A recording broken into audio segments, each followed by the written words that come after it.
All right, guys, we got some big names that are apparently legitimately interested in Michigan, and they go from the SEC to the Big Ten to the NFL, and it starts with Kalen DeBoer at Alabama. Let's see.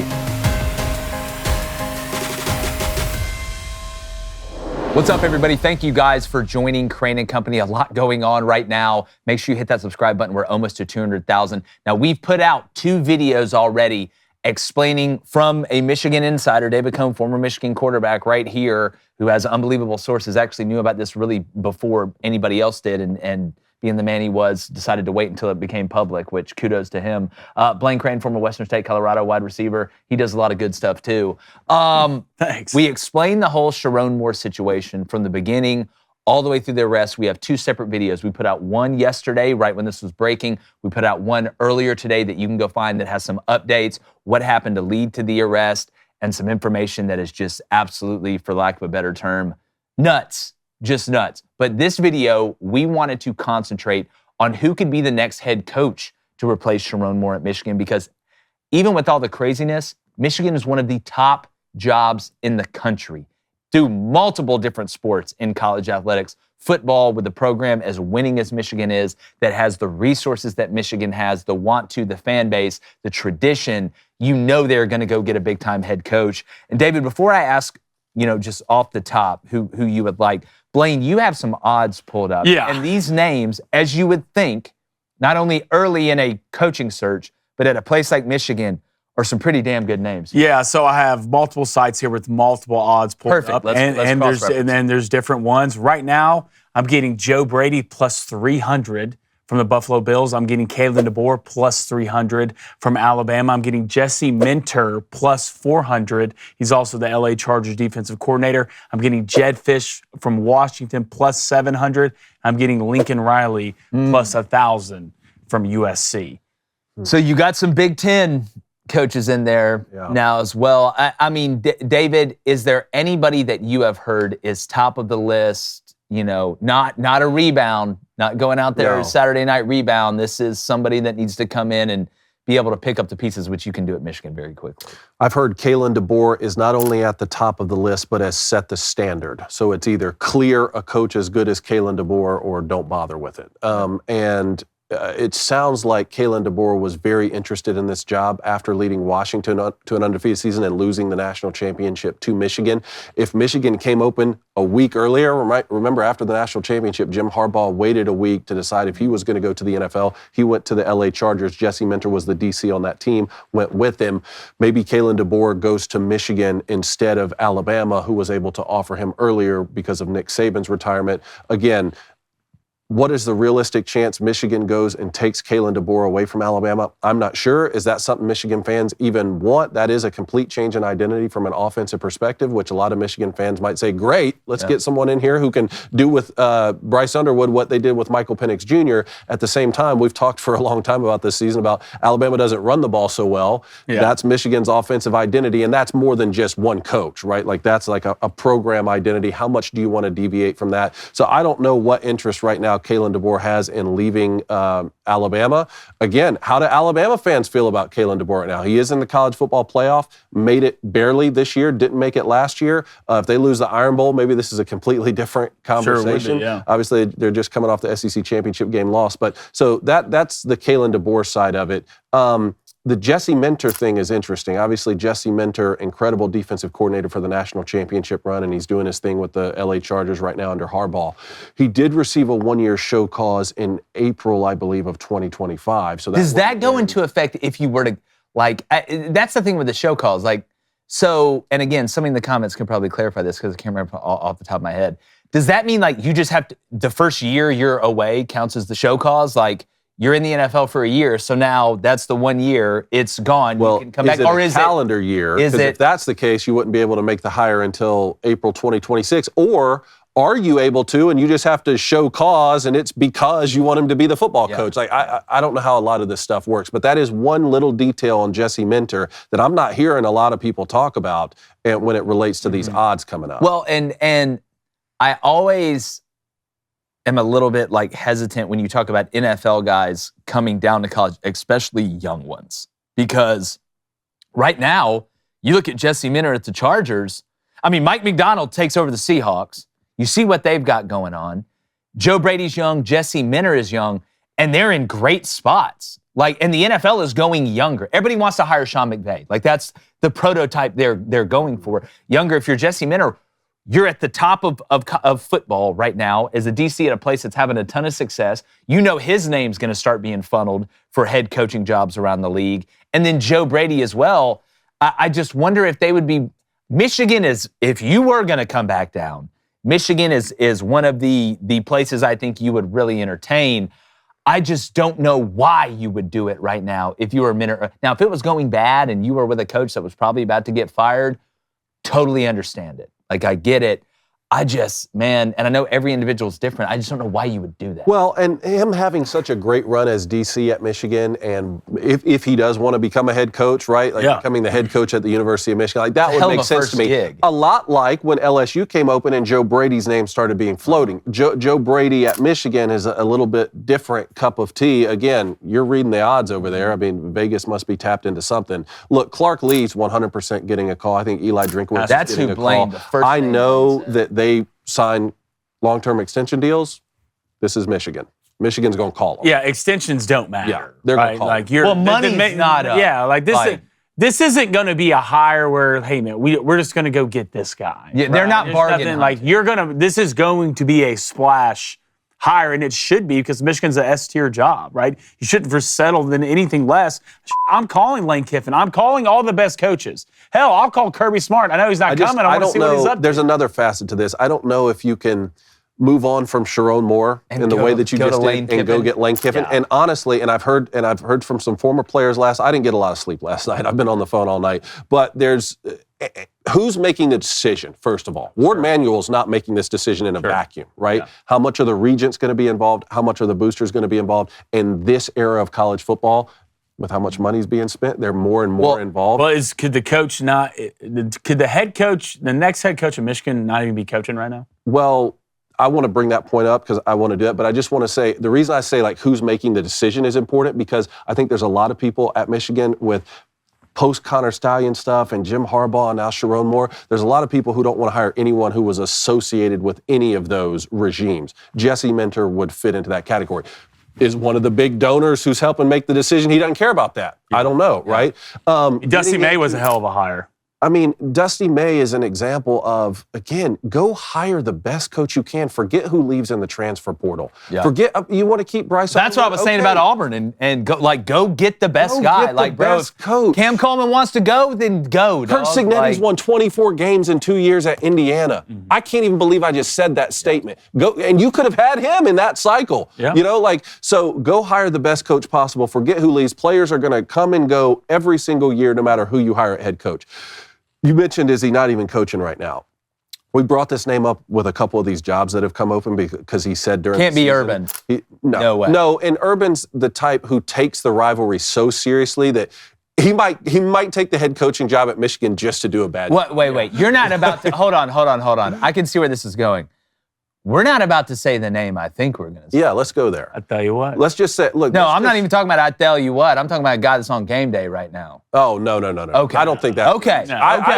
I think we have to bring up the name John Gruden, though. I think we do because, one, he admitted that he wants to get back into coaching. He's a ball coach. He's a football coach. He wants to get into coaching. He specifically said he'd love to get into coaching in the SEC. This is not that, but if you're going to coach at a non-SEC school, Michigan would be pretty great. Sure. I think he would do an incredible job. How much would he love to coach Bryce Underwood? And honestly, with the Dave Portnoy and Barstool connection, give him a call. Give him a call and just see. You don't need to hunt for the perfect gift this Christmas. We already have the perfect gift for you to give and also to receive. I mean, maybe you're doing Christmas alone. You'll never do Christmas alone with Crain & Company. We're here for you. So stop stressing over what to get everyone this holiday season. Our sponsor, Aura Frames, is the one gift that's always a hit. With Aura Frames, you get unlimited photo and video storage completely free. Just download the app and connect to Wi-Fi. My daughter and grandmother love them. Your family loves them, Blaine. I know you have one as well. Aura Frames makes it easy to give something they'll actually love and use all year long. So head over to auraframes.com. Use our promo code BOOSTER, BOOSTER, and you get $35 off That's AURAFrames.com. Use promo code BOOSTER. That's BOOSTER. This deal's exclusive to our listeners and watchers. And the frames sell out quick. You got to get on this, all right? You got to get on this. I know you're not done with your Christmas shopping. We all know you're not done with your Christmas shopping. So head on to AURAFrames.com. Use that promo code BOOSTER at checkout, and terms and conditions apply.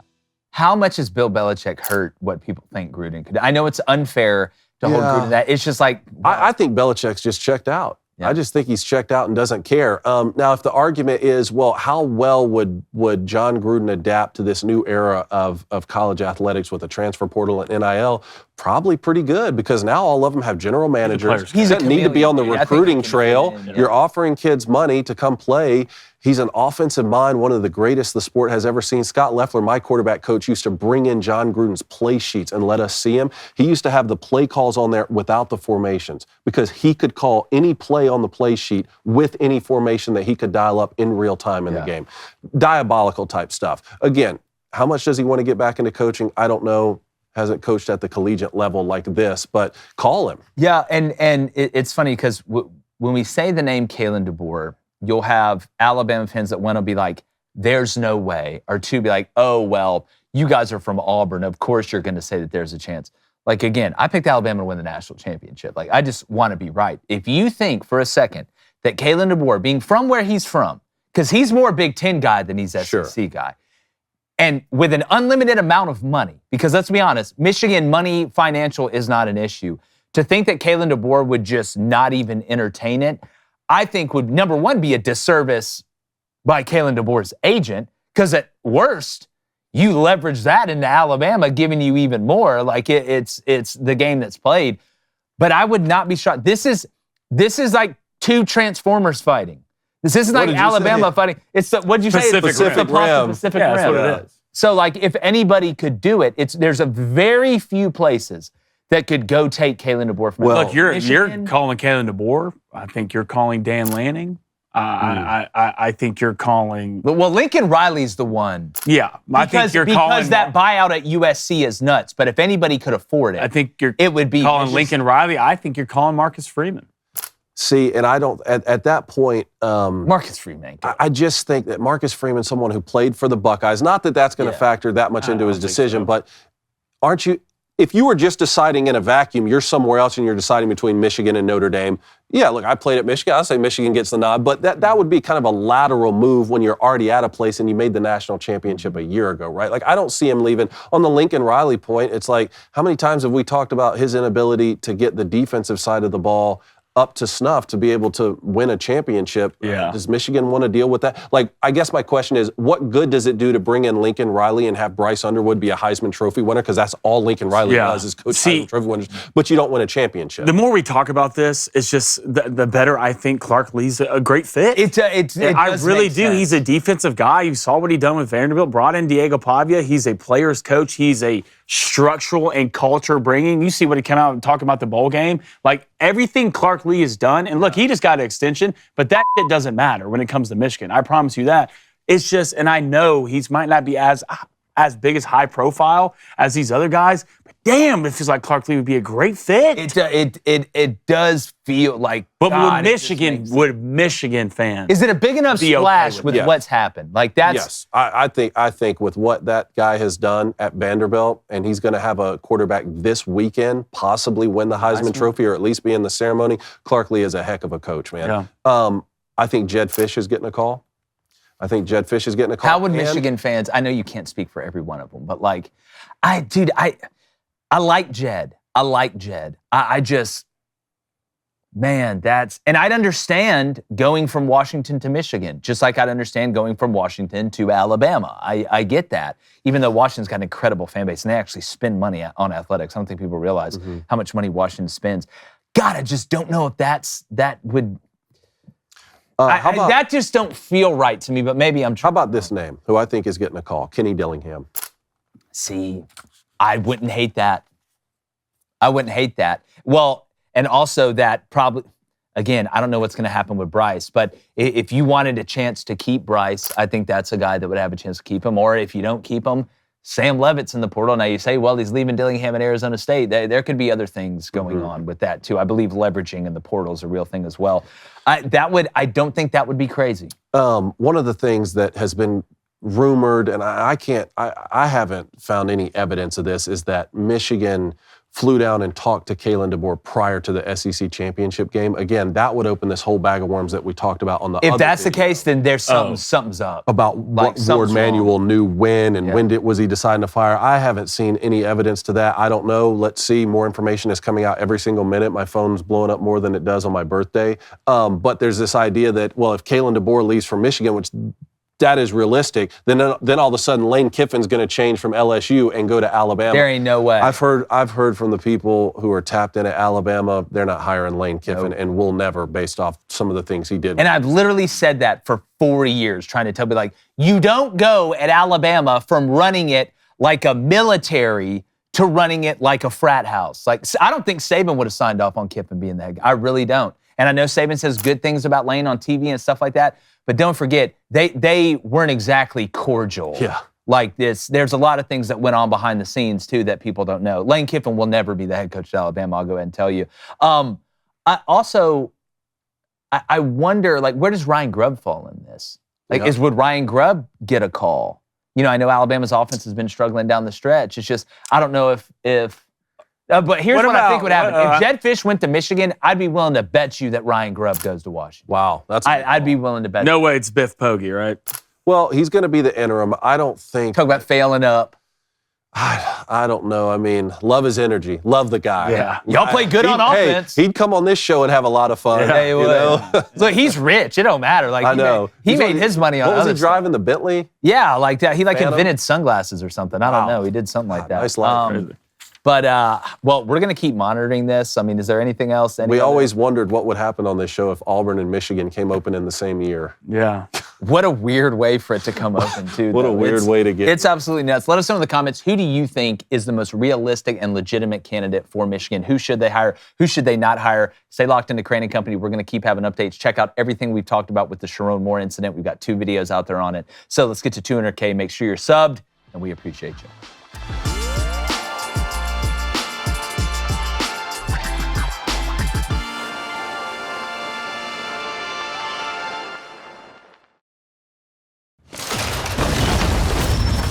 All of this is an illusion, an echo of a voice that has died. And soon that echo will cease.